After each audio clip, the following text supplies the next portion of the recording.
Hello, if you have a Volkswagen or Audi 2.0 turbo and you have this code p0101, the mass airflow sensor, don't go ahead and just to change it.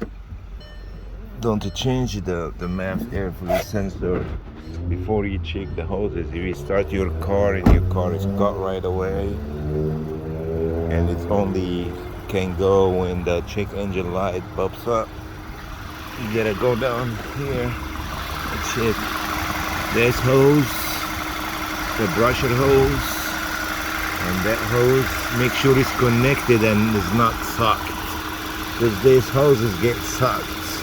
See? So make sure this hose is good, strong, and the other hose too. Make sure you check the whole hoses, and that's gonna be your problem. Thank you for watching. If you have any questions, just comment below, and please like and subscribe for more videos.